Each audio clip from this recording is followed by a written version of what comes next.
Good afternoon. It's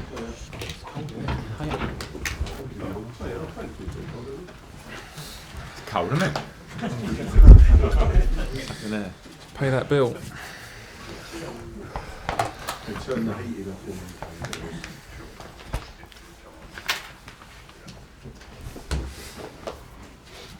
Okay, good afternoon. We're going to start with Sky Sports News and Dave in the middle there. Good afternoon, Frank. Afternoon. Thanks for your time. Can we start with Reece James? What's the latest on his injury? He's got an injury to the back of his knee area. Not as bad as it could have been, or we maybe thought. So he's in contention for tomorrow, but it's going to be a tight call. So we're going to give him another 24 hours to see if it settles down. It's settled down pretty quickly so far. That must be a bit of a relief. Were you fearing the worst for a moment? Yeah, a little bit, because he had injuries at the start of the season, and his ankle really. So I was concerned with that. When it wasn't that, I was quite happy, and now it seems that it's not as bad as it, as I say, could have been. But I won't absolutely count my chickens. But hopefully he'll be involved tomorrow. If not, for the weekend. Is Marcos Alonso ready to return? Yes, he's fit and in the squad. You talked obviously you were frustrated after the game at the weekend, saying we can't practice finishing anymore. Does that hasten the need to bring in an attacking player in this January window? I think it hastens it. I think it's just the case of we couldn't do any business in the summer window. So at this point, I think it's something that we've seen as being a bit of a problem over some of our home games that we haven't scored. So I think there are two things to do. Firstly, work hard with the group here, and secondly, from a club point of view, my point of view, if we can improve it in areas in terms of goal scoring, then I think it's something we for sure have to look at. If it perhaps can't be practiced enough, is it something, a mental thing that you can perhaps put your finger on? Is it something that they have to overcome in the mind? No, I wouldn't just isolate it as that. I think it's many things, and sometimes as a team you can work to get yourself up the pitch and in the 18-yard box and creating chances, and then you do rely on those moments of instinct, of killer instinct, of being calm or whatever it may be, to put the ball away, and it's something that we've fallen short of. So as I say, I think you can practice it, but we certainly need to get better if we want to continue to look upwards, because there's a slight ceiling if you can't do that last bit. It's all good getting into the 18-yard box a lot, but to finish the job is the gold. It's what makes the difference. Is there anything imminent then in terms of incomings at the moment? No, not absolutely imminent. No, we're looking, and but nothing to tell you that might happen right away. I saw last night the PSG director Leonardo saying that Edinson Cavani has asked to leave in this window. Is he someone that you are potentially looking at? He was a great player.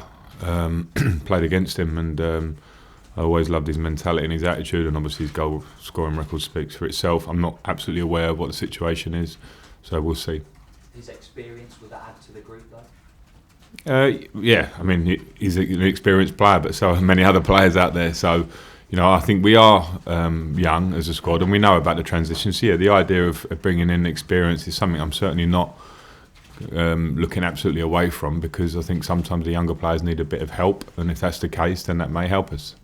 And in terms of outgoings, where are we at with Giroud? And there's a lot of chat about Victor Moses at Fenerbahce maybe going to Inter Milan as well. Yeah, I mean, with Ollie, there's not much more to say than I've kept saying. There's, we know there's been discussions and the idea that he may move on, but it needs to be right for everyone. And at this point, it isn't yet.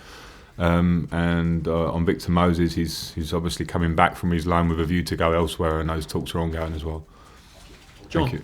Brian, what did you say to the players after the game on Saturday? It must have been pretty flat, wasn't it? Yeah, and I felt for them, because it certainly wasn't for the lack of effort and push and drive. I mean, we pushed for big parts of the game, and I won't keep saying the same thing, but when we had chances, we didn't take them, and that was clear, and that would have won us the game for sure. I think, because I think then at that point it would have changed the dynamic. When you leave the team still in the game, that what happened can happen, and we didn't defend the cross right. We should have headed it away, and I think we could have probably saved it with Kepa with a chance.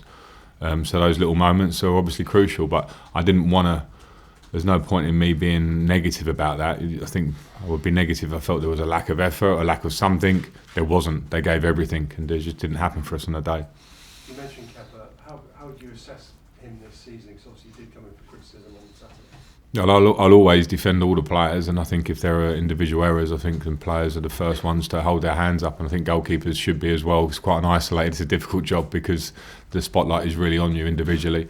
And at times he's made good saves for us this season, and at times he'll say he wants to do better. So that's because he is still relatively young as a goalkeeper and wants to improve as he should do and be on himself. And I think he can improve as much as all the team, and we can improve. Is it good to play so soon afterwards, or could you have done with a few more days after that? I'm not sure. It's the same for Arsenal. So from our point of view, we want to go and get a win. Obviously, it's going to be a very tough match. So I don't know about the space in between games. It's the same. So we just, obviously, after defeat, you do want to change the feeling and get a win straight away. What have you made of Arsenal this season? Have you been surprised by their struggles? Well, I say struggles. This Premier League is proving so competitive, and there are other teams that are in and around. A lot of teams Tottenham fancied to be in the top four, and Arsenal fancied to be the top four because they normally do contest it. They still can do. So I wouldn't want to say anything is definite at this stage of the season. So, it's their problem, not mine. What I do know when I come up against them is that they're a good team with good players who can hurt you. You see, I think, a bit of a change since Arteta's been in with some of their performances. We felt that in the first 30 minutes at the Emirates particularly. So we must be on guard and be at our best. James? Frank, in terms of players coming in and transfers, are you willing to look at maybe short-term fix, or does it need to be right for the long-term project here? I think long-term in January is very difficult. We haven't seen so many. There are some deals. Haven't seen so many that come in. So I think if that's difficult, then short-term is certainly something I think we would look at, because I think there are issues that are pressing for this season for us now to finish where we want to get to. So in that term, if you have to look shorter-term, then it's something we are looking at. You spoke on Saturday about the players maybe need to take a bit of pressure off Tammy being the main goal scorer. Do a lot of the midfielders have the same mentality that you had as a player and want to get in the box and score? Well, everyone's different. I wouldn't want to compare with my mentality, but I think from midfield we've had a fair share of goals, a few here and there. I think from wide areas we can get more. I think if you look at the successful teams over the last 2, 3, 4 seasons in the Premier League, the numbers of goals from their wide areas have been pivotal in what they produce, because it changes games. So not just to put it on them, I think we can have competition to try and score goals from all areas on the pitch. And at the minute, as I say, it's more, probably our goal record probably doesn't stack up terribly against other teams in the Premier League, but it's more that we are controlling a lot of possession and creating a lot of chances. That's the chance conversion has been the issue. Just finally from me, in terms of Mikel Arteta, he's had just over a month now. What have you made of his impact, and what type of Arsenal team are you expecting to face tomorrow compared to the one you faced in December? Similar. I think his effect was pretty quick. It was quite sudden. I felt it when we played them. I think it was small tactical changes and maybe a boost, or an energy boost that can sometimes come with a change of manager. But from his side, I'm sure he wants a lot more time. So I think they are a good team. I think he is a good coach, and he does deserve and will get time obviously to get it right. But I think already he has had an effect, and I'm under no illusions about how tough the game will be. Okay, last question, Nick. Frank, so with Kepa, did he, you say obviously people take responsibility for their mistakes, did he sort of say that was his fault? I didn't have a direct conversation with him after the game on that one. I know it's obviously goalkeeping situations are amplified, aren't they? A bit like if a striker misses a chance, if a goalkeeper makes a mistake, it's more obvious than it is for other players. Is that the big transition for, like you say, he's still relatively young, for a guy to go from good to great?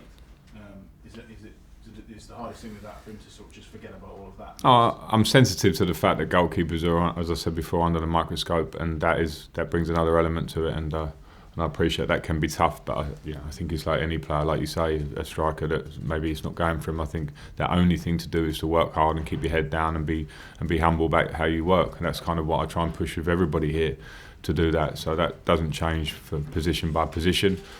He's a good goalkeeper, we know that, and there have been times this season where he's saved us points and with some of the clean sheets, and you're happy.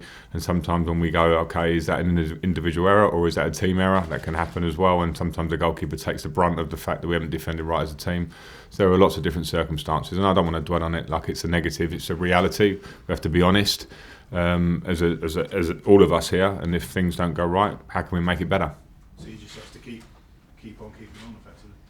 Yeah, I like the. Is that a play on words or not? Keep. I don't know. Yeah, Okay. something like that. Carrie, last one. Frank, a bit of a coaches' union question for you. Marcus Rashford out with a double back fracture. A lot of speculation of whether he should have been played beforehand, if that exacerbated the injury. But with backs in such a delicate issue, how difficult is it for managers to really have all the information? Yeah, you can't criticise a manager for making a decision like that. Marcus Rashford has been in incredible form this season. Scored nearly 20 goals, 19 goals. A huge factor in their team. And with hindsight is the most beautiful thing. And if you've got a player there that wants to play and has issues, I have that every week. There's probably somebody in your team that's like that. You have to make decisions. And I think I've heard managers get slated when they turn away from the FA Cup and play a second string team. And now I'm hearing managers getting slated for bringing on what could be one of their most important or best players to try and win a game in the FA Cup. You can't have it all ways. Okay, thank you. Cameras off.